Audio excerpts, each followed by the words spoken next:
আসসালামু আলাইকুম রহমতুল্লাহি ওয়া বারাকাতুহু। সম্মানিত দর্শক, শেখ হাসিনা ভারতের অবস্থান নিয়ে বাংলাদেশ এবং ভারতে মিশ্র প্রতিক্রিয়া রয়েছে। বাংলাদেশের বহু সংখ্যক মানুষ যেমন মনে করছেন যে শেখ হাসিনা তিনি সেখানে রাজকীয় মেহমান রূপে আছেন, তাকে প্রোটেকশন দেওয়া, তার পক্ষ অবলম্বন করে এবং তার নিরাপত্তা নিশ্চিত করা সহ আগামীতে তিনি যেন তার রাজনীতির যে অধিকার ফিরে পান, সম্মান মর্যাদা ফিরে পান এবং বাংলাদেশের রাষ্ট্র ক্ষমতায় ফিরতে পারেন, এজন্য রাষ্ট্রীয়ভাবে ভারত সর্বোচ্চ শক্তি নিয়োগ করবে, বিনিয়োগ করবে এবং তারা সে চেষ্টা তদবির করবে। আবার এর প্রতিকূলে ৩ ধরনের মানুষ আছে। এক ধরনের মানুষ মনে করছে যে ভারত এই কাজটি করেছে, অর্থাৎ শেখ হাসিনাকে যে আশ্রয় দিয়েছে এটা খুব মন্দ কাজ করেছে, এই পর্যন্ত বলে তারা চুপচাপ থাকেন। আরেক পক্ষ মনে করছে যে শেখ হাসিনা সেখানে বেছে নেই। ভারত নিতান্ত বাধ্য হয়ে তাকে সেখানে আশ্রয় দিয়েছে। কিন্তু যেকোনো কারণে হোক না কেন, এখন তার যে বাঁচিয়ে রাখা বা তার মৃত্যুর খবর গোপন রাখা এটা ভারতের জন্য ফরজ হয়ে গেছে। ভারত এই কাজগুলো করছে। এই ধরনের মানুষ আছে, তারা চিন্তা করছে। আরেক ধরনের মানুষ আছেন, তারা বলছেন যে ভারত মূলত শেখ হাসিনাকে ট্রাম্প কার্ড হিসেবে ব্যবহার করছে। বিশেষ করে বিএনপি, জামাত, এনসিপির যারা নেতৃবৃন্দ তারা মনে করছে যে ভারত মূলত শেখ হাসিনাকে অ্যাজ এ ট্রাম্প কার্ড হিসেবে তাদের বিরুদ্ধে ব্যবহার করছে। ভারত চাচ্ছে সরকারের সঙ্গে একটা বার্গেনিং করার জন্য। বাংলাদেশের সঙ্গে ভারতের ইতিপূর্বে যে সকল চুক্তি রয়েছে সেই সকল চুক্তি যেন সরকার বাতিল না করে। ২ নম্বর হলো যে বাংলাদেশের সঙ্গে ভারতের যে চলমান সম্পর্কগুলো রয়েছে এবং ভারতের এখানে কিছু চাওয়া পাওয়া আছে।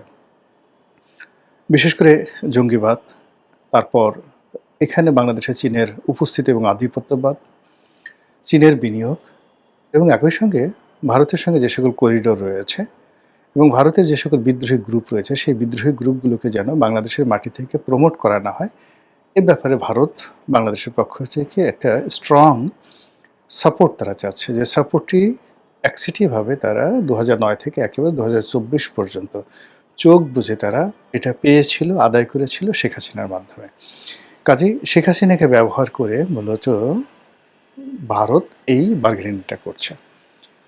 এটা হতে পারে, নাও হতে পারে, কিন্তু মূল যে ব্যাপারটি সেটা হলো রাজনীতিবিদদের নিয়ে রাজনৈতিক বিচার থাকবে, বিশ্লেষণ থাকবে, যেটিকে আমরা ইংরেজিতে বলি স্পেকুলেশন, সেটা থাকবে, স্বাভাবিক ব্যাপার।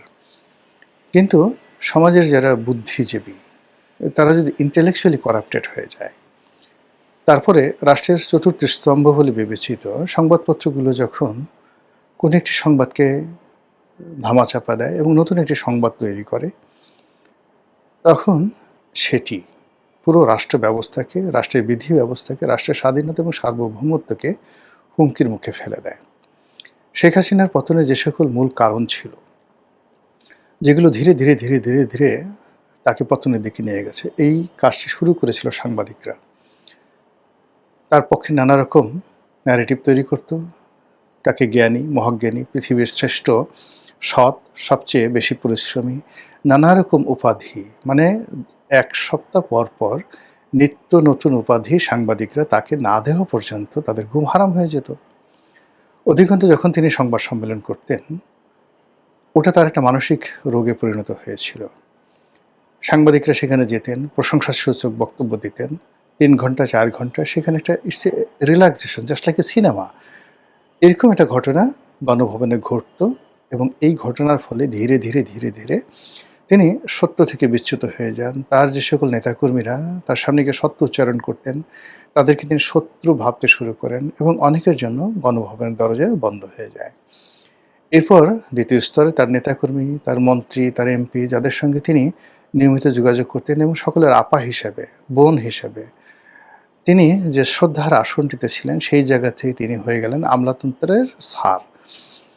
তার প্রাইভেট সেক্রেটারি, তার এপিএস, তার প্রেস সেক্রেটারি, তার মুখ্য সচিব, তাদেরকে পাত্তা না দিয়ে, ডিজিএফআই প্রধানকে পাত্তা না দিয়ে, ওখানে যারা এসএসএফ এর কর্মকর্তা ছিলেন তাদেরকে ক্ষেত্র বিশেষে ঘুষ না দিয়ে অনেক মন্ত্রী এবং এমপি শেখ হাসিনার দরবারে উপস্থিত হতে পারতেন না।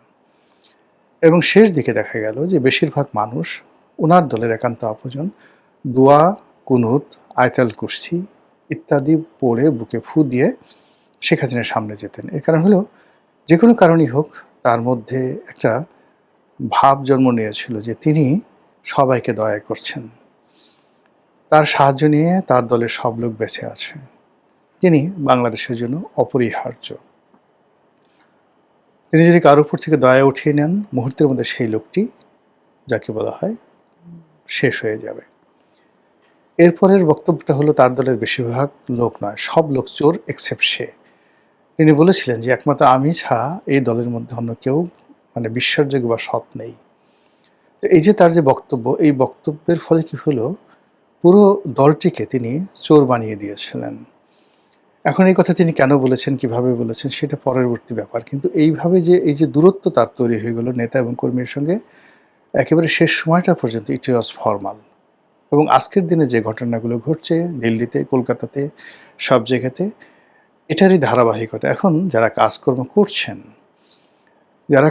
করছেন তারা মূলত পদপদবী এবং মনে করছেন যে শেখ হাসিনা ছাড়া আমাদের আসলে কোনো রক্ষা নাই। শেখ হাসিনা আছে তো আমরা আছি, শেখ হাসিনা বেঁচে থাকলে আমরা বেঁচে থাকবো, না থাকলে থাকবো না। এবং এই লোকগুলোকে নিয়ে কেন্দ্র করে যদি কখনো শেখ হাসিনা বাংলাদেশে ফিরে আসেন, তার যে সফলতা এবং তার যে কর্মতৎপরতা অতীতের যে কোনো সময় আসছে আরও 100 গুণ খারাপ হয়ে যাবে।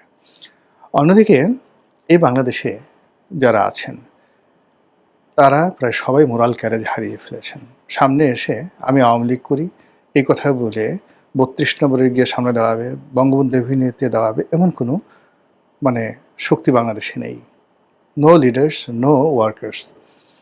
এরপর যদি ধরেন যে সবাইকে অর্গানাইজ করবে দেশের মধ্যে, আপনি হাজার কোটি টাকা দিয়েও কোনো নেতাকে, বাংলাদেশে যারা আছেন এই মুহূর্তে আওয়ামী লীগের অনেক নেতা আছেন যাদের ক্লিন ইমেজ আছে, নেত্রী যদি তাদেরকে বলেনও যে ঠিক আছে তোমাকে সেক্রেটারি বানানো হলো, এমনকি তোমাকে সভাপতি বানানো হলো, তুমি আওয়ামী লীগের অফিসটিকে খুলো, এরকম সৎসাহসওয়ালা বাংলাদেশে একজন নেতা এই মুহূর্তে জেলের মধ্যেও নেই, জেলের বাইরেও নেই। তাহলে শেখ হাসিনার যে ভবিষ্যতের রাজনীতি, সেই রাজনীতিটা হতে হবে অলৌকিক, হতে হবে মানে এমন চাপিয়ে দেওয়ার মতো। ভারত এসে চাপিয়ে দিল, বা বাংলাদেশে এরকম কোনো ঘটনা ঘটলো যে ঘটনার বিনিময়ে শেখ হাসিনার দেশে ফেরা বা তার উপস্থিতিটা অনিবার্য হয়ে পড়লো। কিন্তু যদি নর্মাল রাজনীতির যে ফেনোমেনা ধরেন, সেই ফেনোমেনাতে তার ফিরে আসা, রাজনীতির যাকে বলা হয় হাল ধরা, এটি আমরা ম্যাথমেটিক্যালি ক্যালকুলেশন করে বলতে পারবো না। তো এইভাবে যদি আপনি সব কিছু বলতেন বা বর্ণনা করতেন, সেটা একটা রাজনৈতিক বিশ্লেষণ হতো।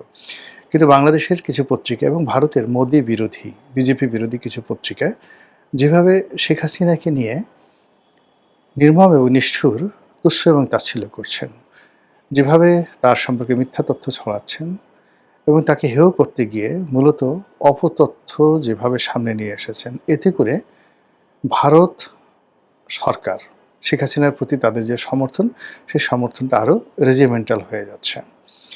2 নম্বর হলো যে আওয়ামী লীগ এবং শেখ হাসিনার যে অস্তিত্ব, এটি প্রয়োজন অপ্রয়োজন বা যতটুকু আসুক এদেরকে গুরুত্ব দেওয়ার জন্য সরকারের যে সিক্স সেন্স থাকা দরকার, এই অপপ্রচারের ফলে সেই সিক্স সেন্সগুলো নষ্ট হয়ে যাচ্ছে। যেমন ধরুন আপনার সামনে একটা গোকরা সাপ আছে বা একটা রয়্যাল বেঙ্গল টাইগার আছে, আশেপাশের সব লোক 200 থেকে 300 লোক দাঁড়ানো, সবাই বলল যে এই গোকরা সাপটা মূলত একটা কেঁচো।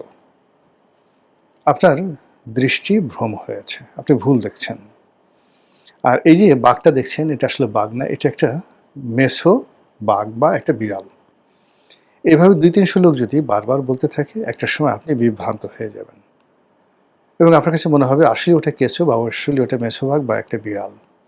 ফলে কি হলো, যখন আপনাকে গোকরা সাপ আক্রমণ করবে, মেছো বাঘ আক্রমণ করবে, আপনার দৃষ্টিতে আপনার দৌড় দিয়ে পালানোর মতো সময় বা হিম্মত আপনার থাকবে না। তো এই ক্ষেত্রে যেটা হচ্ছে, শেখ হাসিনার জামানাতেও এই যে যারা বৈষম্য বিরোধী আন্দোলন করেছে কিংবা বিএনপি, জামাত, তাদের যে শক্তিমত্তা, পুরো জিনিসটিকে মানে শূন্য করে দিয়ে তার দলের নেতা, কর্মী একেবারে শেষ সময় পর্যন্ত পুলিশ, ছাত্রলীগ থেকে শুরু করে যুবলীগ সবাই বুঝিয়েছে যে এটা কোনো সমস্যাই নেই আপা, কোনো সমস্যা না, 100% সব কিছু আমাদের নিয়ন্ত্রণে আছে।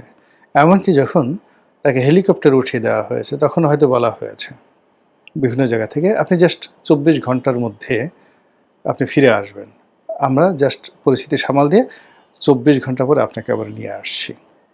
এইরকম একটা ইলিউশনের মধ্যে রাষ্ট্র ক্ষমতা যিনি থাকেন, তাকে যখন রাখা হয়, তখন আল্টিমেটলি তার পতন অনিবার্য হয়ে পড়ে। বর্তমান বিএনপি সরকার এবং সেই বিএনপি সরকারের প্রধান জনাব তারেক রহমান, তারা গত ১৭ বছর ধরে বিভিন্ন কারণে বঞ্চিত, অবহেলিত এবং তথ্য বিভ্রাটে তারা আক্রান্ত। তারেক রহমান সাহেব লন্ডনে ছিলেন, তার বেশিরভাগ কিচেন ক্যাবিনেটের লোকজন লন্ডনে ছিলেন। বাংলাদেশে যারা ছিলেন প্রায় সবারই মেরুদণ্ডের সমস্যা আছে। তাদের যাকে বলা হয় সাইকোলজিক্যাল প্রবলেম আছে। এ কারণে ১৭টি বছর ধরে অর্থনৈতিকভাবে তারা পঙ্গু হয়ে পড়েছিলেন। সামাজিকভাবে তারা অপদস্থ হয়েছেন এবং জেল, জুলুম, হত্যা, হুলিয়া, গুম ইত্যাদির মাধ্যমে তাদেরকে এমন একটা মানসিক অবস্থার মধ্যে ফেলে দেওয়া হয়েছে যে এই সরকারের পতনের পর, মানে আওয়ামী লীগ সরকারের পতনের পর কি হলো, যখন এই ছাত্ররা বিজয়ী হলো, তখন বড় বড় বিএনপির নেতা তারা আবেগে কেঁদে দিয়েছিলেন। ভেউ ভেউ ভেউ ভেউ করে শিশুর মতো তারা কেঁদে দিয়েছিলেন। সেই কান্নার দৃশ্যগুলো দেখেন। তো যখনই একটা পুরুষ বা একটা নেতা এভাবে কাঁদে, ইট মিনস সে ইমব্যালেন্সড হয়ে যায়। এখন সেই ইমব্যালেন্স, ধরেন একটা গাড়ি আছে বা একটা ঘড়ি আছে বা যেকোনো একটা যন্ত্র আছে, সেই যন্ত্রটা যখন এলোমেলো হয়ে যায়, আপনি তাকে যতই রিপেয়ার করেন না কেন, সে আর আগের অবস্থাতে, নতুন অবস্থাতে ফিরে যায় না।